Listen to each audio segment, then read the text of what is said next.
அரவிந்த் கெஜ்ரிவாலினுடைய வளர்ச்சி என்பது டெல்லியை தாண்டி அடுத்தடுத்த மாநிலங்கள் பஞ்சாப் போன்ற மாநிலங்கள் வரைக்குமான வளர்ச்சியை பார்த்து அவர்கள் அச்சப்படுகிறார்கள். எனவே இதனுடைய வளர்ச்சி அவர்கள் என்ன நினைத்தார்கள், காங்கிரஸ் தான் நமக்கு எதிரி என்று நினைக்கிற போது நடுவிலே இவர் முளைத்து வருகிறாரே, அதனுடைய ஒரு தொடர் நடவடிக்கையாகத்தான் அமலாக்கத்துறையை ஏவியதாக இருக்கட்டும், அவரை தேர்தல் நேரத்திலே கைது செய்து அரவிந்த் கெஜ்ரிவாலை பார்த்து பாஜக பயப்படுகிறது, மோடி அச்சப்படுகிறார்.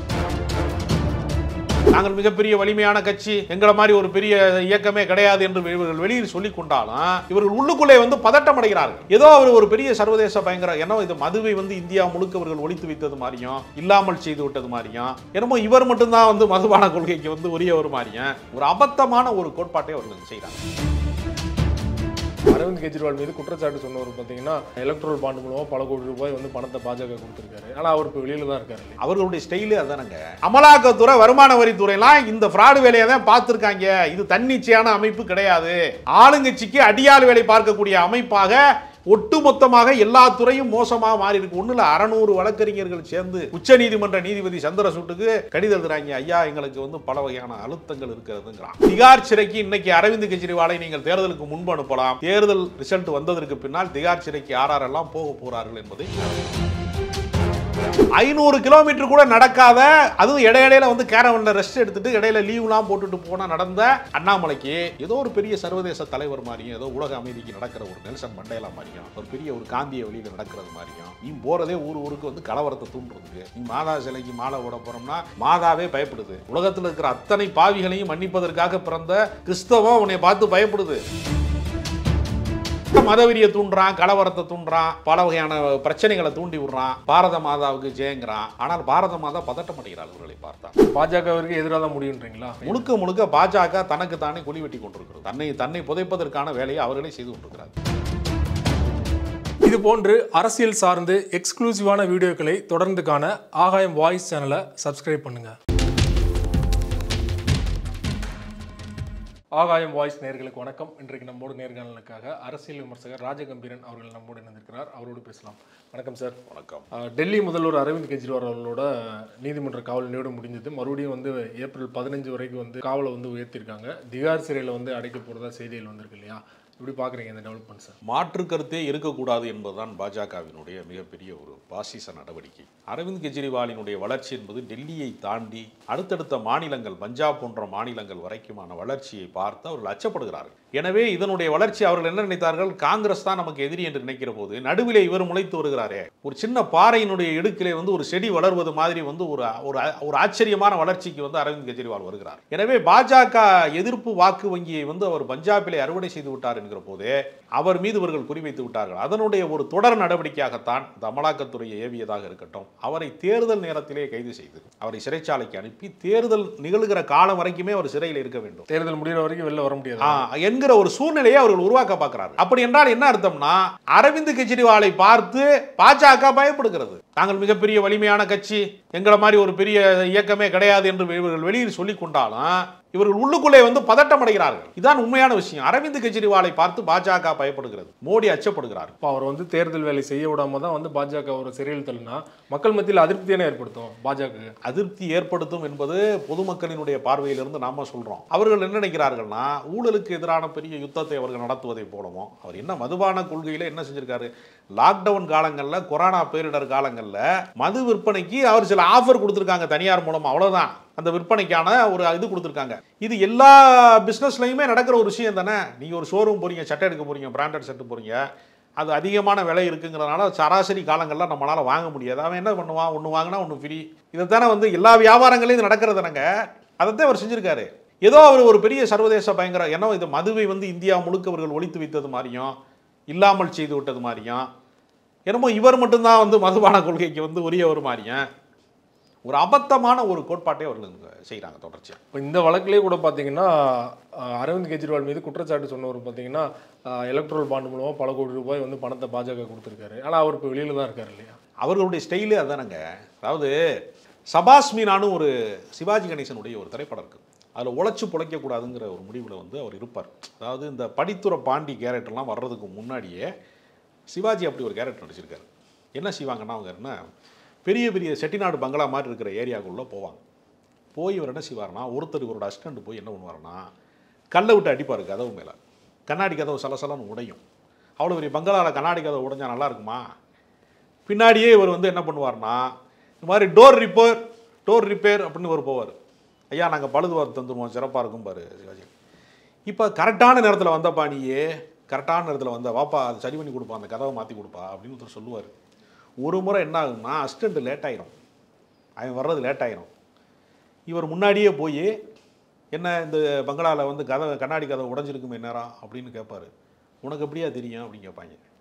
உடையவே இல்லையே, எங்கள் எல்லா கதவும் நல்லா இருக்கே அப்படின்னு சொன்னோன்னா டம்முன்னு ஒரு கண்ணாடி கதவுல வந்து ஒரு கல் வந்து விழுகும். அவங்க பிடிச்சிருவாங்க ஆளை, இவங்க செட்டிங் பண்ணி தான் செய்கிறாங்க.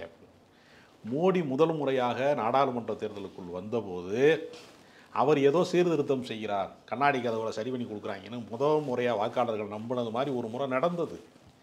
இந்த முறை அமலாக்கத்துறை வர்ற முறைகள்லாம் பார்க்குற போது இவர் முன்னாடியே வர்றாரு, நாங்கள் சீர்திருத்தம் பண்ண போகிறோம், சரி பண்ண போகிறோம், ஊழலை ஒழிக்க போகிறோங்கிறாரு. கல்லை விட்டு லேட்டாக விட்டு அடித்தது மாதிரி அமலாக்கத்துறை வருமான வரித்துறையெல்லாம் இந்த ஃப்ராடு வேலையை தான் பார்த்துருக்காங்க. இது தன்னிச்சையான அமைப்பு கிடையாது, ஆளுங்கட்சிக்கு அடியாள் வேலை பார்க்கக்கூடிய அமைப்பாக ஒட்டுமொத்தமாக எல்லா துறையும் மோசமாக மாறி இருக்கு. ஒன்றும் இல்லை, 600 வழக்கறிஞர்கள் சேர்ந்து உச்ச நீதிமன்ற நீதிபதி சந்திரசூட்டுக்கு கடிதம் எழுதுறாங்க. ஐயா எங்களுக்கு வந்து பல வகையான அழுத்தங்கள் இருக்கிறதுங்கிறான். யாரு சொல்கிறவன் பூரா வழக்கறிஞர்கள். அந்த அழுத்தம் யாரு தர்றா? பாஜக தான் தருது. அரவிந்த் கெஜ்ரிவாலை கைது செய்வது மூலமா பாஜக தான் அந்த அழுத்தங்களை தருகிறது. எனவே இவர்களுடைய டிராமா மக்கள் மன்றத்திலே வெளிப்பட தொடங்கிவிட்டது. தொடர்ந்து எதிர்க்கட்சிக்காரர்கள் மீது இவர்கள் இதே நடவடிக்கையை செய்தால் திகார் சிறைக்கு இன்னைக்கு அரவிந்த் கெஜ்ரிவாலை நீங்கள் தேர்தலுக்கு முன்பு அனுப்பலாம். தேர்தல் ரிசல்ட் வந்ததற்கு பின்னால் திகார் சிறைக்கு யாரெல்லாம் போக போகிறார்கள் என்பதை இந்தியா கூட்டணி கண்காணித்துக் கொண்டிருக்கிறது. ராம்லீலா மைதானத்தில் நடந்த கூட்டத்திலே மிகப்பெரிய திரட்சி உருவாகிறது. அதாவது என்ன ஒரு வியப்பான விஷயம்னா, 5000 மைல்கள் நடந்தாலும் ராகுல் காந்தியின் மீது ஊடக வெளிச்சம் பாய மறுக்கிறது. 500 கிலோமீட்டர் கூட நடக்காத, அதுவும் இடையில வந்து கேரவனில் ரெஸ்ட் எடுத்துட்டு இடையில லீவ்லாம் போட்டுட்டு போனால் நடந்த அண்ணாமலைக்கு ஏதோ ஒரு பெரிய சர்வதேச தலைவர் மாதிரியும், ஏதோ உலக அமைதிக்கு நடக்கிற ஒரு நெல்சன் மண்டேலா மாதிரியும், ஒரு பெரிய ஒரு காந்திய வழியில் நடக்கிறது மாதிரியும், நீ போகிறதே ஊருக்கு வந்து கலவரத்தை தூண்டுறதுக்கு. நீ மாதா சிலைக்கு மாலை போட போகிறோம்னா மாதாவே பயப்படுது. உலகத்தில் இருக்கிற அத்தனை பாவிகளையும் மன்னிப்பதற்காக பிறந்த கிறிஸ்தவம் உன்னை பார்த்து பயப்படுது. ஏன்னா இவங்க தான் தேவாலயத்தை உடைச்சாங்க மணிப்பூரில், இவங்க தான் பெண்களை ரேப் பண்ண கட்சிக்காரங்க, ஐயையோ இந்த பக்கம் வந்துடாதனா எல்லா பாவிகளையும் மன்னிக்கக்கூடிய இயேசுநாதரையே மன்னிக்க முடியாத கட்சியை நடத்திக்கிட்டு இருக்கான் பாஜகக்காரன். இந்த லட்சணத்தில் இவங்க சொல்கிறாங்க நாங்கள் ஊழலை ஒழிக்க போகிறோம். ஏன் நீங்கள் ஒழிச்சது தான் நாங்கள் பார்த்தோமே, ஊழலை எப்படி ஒழிச்சேன்னு. தேர்தல் பத்திரம் ஒன்று பத்தாதா அவங்களுக்கு? நீங்கள் ஊழலை ஒழிச்சதை சிஏஜி அறிக்கை பத்தாதா? 7.5 லட்சம் கோடி, 1 கிலோமீட்டருக்கு சாலை போடுறதுக்கு 250 கோடி ரூபா செலவழித்து உலக நாட்டில் வந்து விண்வெளியில் கூட அப்படி ஒரு சாலை அமைக்க முடியாது. டோல்கேட்டில் வழிப்பறி கொள்ளைகள் எவ்வளோ நடக்கிறது? இந்த நாடு அமைதியாகவே இல்லை. 400 ரூபா வித்த சிலிண்டரை கொண்டு வந்து 1200 ரூபாய்க்கு வித்துட்டு 100 ரூபாய் குறைச்சிக்கிறேன்னு சொல்கிறதுலாம் மக்களை ஏமாற்றுகிற வேலை. எண்ணெய் நிறுவனங்களே பெட்ரோல் விலையை தீர்மானிக்கலாம், டீசல் விலையை தீர்மானிக்கலாம்னா திருடன்ட்டே வந்து நீங்கள் ஐயா நீங்கள் எவ்வளோ வேணாலும் எடுத்துக்கோங்கய்யா, நீங்கள் பார்த்து செய்யுங்கய்யா அப்படின்னு திருடன்ட்ட எண்ணெய் நிறுவனங்களே விலையை தீர்மானிக்கலாம்னா கண்ட்ரோல் பண்ணுறதுக்கு அரசாங்கமே தேவையில்லையே. உனக்கு எதுக்கு அரசாங்கம், எதுக்கு பார்லிமெண்ட்டு? அதானிக்கு நீங்கள் இந்த நாட்டை விற்றுவிடுங்கள் முழுதையா. அவர்களை பங்குதாரர்களாக நீங்கள் அம்பானிகளையும் அதானிகளையும் ஒரு பங்குதாரராக வைத்துக் கொள்ளாதீர்கள். முழுசாக பாஜக வேற அதானிகள் வேற கிடையாது. கார்ப்பரேட் நிறுவனங்கள் கொள்ளையடிப்பதற்காக ஒரு அரசியல் கட்சியை இந்த நாட்டில் நடத்திக்கிட்டே இருக்கான். அதை மறக்கடிப்பதற்காக மதவெறியை தூண்டுறான், கலவரத்தை தூண்டுறான், பல வகையான பிரச்சனைகளை தூண்டி விடுறான், பாரத மாதாவுக்கு ஜெயங்கிறான். ஆனால் பாரத மாதா பதட்ட மாட்டேங்கிறார். அவர்களை பார்த்தார், சேலையை சரி செய்து கொடுக்கிறார். இந்த நிலைமையில் நடக்கிறது அரசு. அதனால் அரவிந்த் கெஜ்ரிவாலை வந்து இவர்கள் ஒடுக்கலாம் என்று இவர்கள் நினைத்தால் பல மடங்கு விஸ்வரூபமாக அவர் எழுவார் அரசியல். அதே போல் இந்தியா கூட்டணிக்கு ஒரு பெரிய விளம்பரத்தை மோடி தினசரி செய்து கொண்டிருக்கிறார். இது பாஜகவிற்கு எதிராக தான் முடியுன்றீங்களா? முழுக்க பாஜக தனக்கு தானே குழி வெட்டி கொண்டிருக்கிறது. தன்னை புதைப்பதற்கான வேலையை அவர்களே செய்து கொண்டிருக்கிறார். அதே போல் அரவிந்த் கெஜ்ரிவால் கைதுப்போ அவருடைய ஃபோனை வந்து கைப்பற்றிருக்காங்க. அவரோட ஃபோன் பாஸ்வேர்டு வந்து அவர்கிட்ட கேட்டிருக்காங்க. அதெல்லாம் கொடுக்க முடியாது. அது காரணத்தையும் அவர் சொல்கிறாரு, நீதிமன்றத்தில் சொல்கிறாரு. என்னோட ஃபோன் பாஸ்வேர்டு கொடுத்தனா தேர்தல் வியூகங்கள்லாம் அதில் இருக்குது, அதை அப்படியே எடுத்துகிட்டு போய் இடி வந்து பாஜக கொடுப்பாங்க, நான் எதுக்கு இந்த பாஸ்வேர்டை கொடுத்தேன்னு சொல்கிறார் இல்லையா? ஒருவருடைய தனிப்பட்ட அந்தரங்கங்களில் தலையிடுவது. நீங்கள் அஃபிஷியலாக வந்து அவருடைய அலுவலகத்தில் வந்து என்ன நடவடிக்கை இருக்கிறது, உங்களுக்கு என்ன மதுபான கொள்கை சம்பந்தமான விஷயங்கள் என்ன வேணும், அதுதானே உங்களுடைய தேவை. அது ஒரு அரசின் திட்டம் தானே, அது ஒன்றும் ரகசியமான திட்டங்கள் கிடையாது. அவர் வந்து இல்லீகலாக சட்டத்துக்கு புறம்பான முறையில் அதை அவர் செய்யவே இல்லையே. அவரோட இது ஒரு ரகசியமான முறையில் இல்லை, அது ஒரு அரசினுடைய கொள்கை. அந்த கொள்கை சார்ந்த விஷயங்களுக்கு உங்களுக்கு வந்து மாற்று கருத்து இருந்தால் சட்டப்பூர்வமாக நடவடிக்கை எடுக்கணும். ஒருத்தரோட பர்சனல் ஃபோனை எதுக்கு நீங்கள் எடுக்கணும்? நீங்கள் சாதாரணமான ஒரு மனிதன்ட்டே போய் அவனுடைய அனுமதி இல்லாமல் நீங்கள் ஃபோனை தொட்டிங்கன்னா அலோவ் பண்ணுவானா? அவனுக்கு ஒரு கேர்ள் ஃப்ரெண்ட் இருக்கும், பாய் ஃப்ரெண்ட் இருக்கும், அவனே அனுமதிக்க மாட்டான். ஒரு நாட்டினுடைய முதலமைச்சருடைய அவருடைய தனிப்பட்ட அந்தரங்கத்திலே தலையிடுவதற்கு அமலாக்கத்துறைக்கு என்ன அதிகாரம் இருக்கிறது?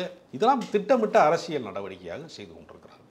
இதை கண்டித்து வந்து நேற்று டெல்லியில் இந்தியா கூட்டணி கட்சி தலைவர்கள்லாம் ஒன்று கூடியிருந்தாங்க. வெளிப்படையாக மோடி அவர்கள் மீண்டும் ஆட்சிக்கு வந்தாருன்னா ஜனநாயகமே இருக்காது அப்படின்னு சொல்லி வெளிப்படையாக பேசியிருந்தாங்க இல்லையா? எதிர்கட்சிகள்லாம் சரியான வியூகத்தில் தான் அமைச்சு போயிட்டு இருக்காங்கன்னு நினைக்கிறீங்களா? ஏன்னா ஆரம்பத்துலேருந்து இந்தியா கூட்டணி வந்து சரியாக செயல்படல அப்படிங்கிற குற்றச்சாட்டு இருந்தது இல்லையா? சமீபகால நடவடிக்கைகள் எப்படி பார்க்குறீங்க? இந்தியா கூட்டணி நாளுக்கு நாள் வலிமை பெற்று கொண்டே இருக்கிறது. இவர்கள் தான் பலவீனப்பட்டு கொண்டே இருக்கிறார்கள். ஏன்னால் நீங்கள் தமிழ்நாட்டு சூழலே நீங்கள் பார்த்தீங்கன்னா, இவர்களோடு கூட்டணியில் இருந்த கிருஷ்ணசாமி என்னை இவர்கள் ஏமாற்றி விட்டார்கள், இவர்களோடு கூட்டணிக்கு போன காரணத்தினால் நான் மரியாதை இழந்திருக்கிறேன், மானத்தை இழந்திருக்கிறேன், அசிங்கப்படுத்தப்பட்டிருக்கிறேன், அரசியல் என் ஓட்டு வங்கியவே இழப்பதற்கு நான் காரணமாயிட்டேன், நான் பல வழக்குகள் வாங்கி பல அவமானங்களை பெற்று வளர்த்த அரசியல் கட்சியில் நான் நாசமாக போய் நிற்கிறேன், நடுத்தருவில் நிற்கிறேன்னு சொன்னாரா இல்லையா? இவர்களை முழுமையாக நம்பின காரணத்திற்காக ஓபிஎஸ் இன்னைக்கு போய் தெருவில் நிற்கிறாரா இல்லையா? அப்போ இதே நிலைமை தான் எல்லாருக்குமே ஏற்படும். அப்போ இந்தியா கூட்டணியிலே வந்து முரண்பட்டவர்கள் என்று சொல்லுகிற மம்தா பானர்ஜியாக இருக்கட்டும் அல்லது வேறு ஏதாவது எல்லாருமே பாஜகவை எதிர்ப்பதிலே கைவிட்டு விட்டார்களானா? இல்லை, பாஜகவை நாங்கள் தனித்து வேட்டையாடுவோம், மறுபடியும் நாங்கள் இந்தியா கூட்டணியிலே வந்து நாங்கள் அதிகார பயிர்வு செய்வோம் தான் அவங்க சொல்கிறாங்க. ஆனால் இவங்க என்ன செய்கிறாங்கன்னா, ஒரே ஒரு நிதிஷ்குமார் போயிட்டாலே இந்தியா கூட்டணி போயிருச்சுங்கிற ஒரு பிம்பத்தை அவர்கள் உருவாக்குவதற்கு முயற்சி செய்கிறாங்க. ஆனால் யதார்த்தத்தில் அப்படி அல்ல. ஏனென்றால் மாநில கட்சிகளை தொடர்ந்து சூறையாடுகிறது. நம்ம தமிழ்நாட்டில் அதிமுகவை இல்லாமல் துடைத்து எறிவோம், அந்த கட்சி இல்லாமல் போய்விடும் என்று பகிரங்கமாகவே மிரட்டக்கூடிய சூழ்நிலை இருக்கிறது. அப்போ மற்ற மாநில கட்சிகளுடைய நிலை என்னவாகும் என்று பார்த்தா, இன்னைக்கு இந்துத்துவ கோட்பாட்டு இருக்கக்கூடிய அந்த தாக்கரே போன்றவர்கள் கூட இந்தியா கூட்டணியில் தானே இருக்கிறாங்க. ராஜ் தாக்கரே போன்றவர்கள்லாம் இந்தியா கூட்டணியில் தானே இருக்காங்க. ஏன் அப்போ இந்தியா கூட்டணியில் இருக்காங்கன்னா, மாநில கட்சிகளை பாஜக முடித்து விடும், அழித்து முடித்து விடுங்கிற காரணத்திற்காக, தங்களை காப்பாற்றிக் கொள்வதற்காக, ஜனநாயகத்தை காப்பாற்றுவதற்காக நிச்சயமாக பாஜக ஒழிக்கப்பட வேண்டும். இல்லை என்றால் இந்தியாவிலே இதுதான் கடைசி தேர்தல், இனி ஜனநாயகம் இருக்காது. ஒரு மிக மோசமான ஹிட்லரின் ஆட்சியை போல தொடர்ந்து கொண்டிருக்கக்கூடிய இந்த சூழல் வந்து அதிகமாகிவிடும். நாடு மிகப்பெரிய ஒட்டுமொத்த இந்தியாவும் மணிப்பூராக மாறாமல் இருப்பதற்கு இந்தியா கூட்டணி வெற்றி பெற வேண்டும், பாஜக தோற்கடிக்கப்படும். ரொம்ப நன்றி சார். உன் நேரத்தை ஒதுக்கி பல்வேறு தகவல் எங்களோட பயந்து பண்ணீங்க. நன்றி.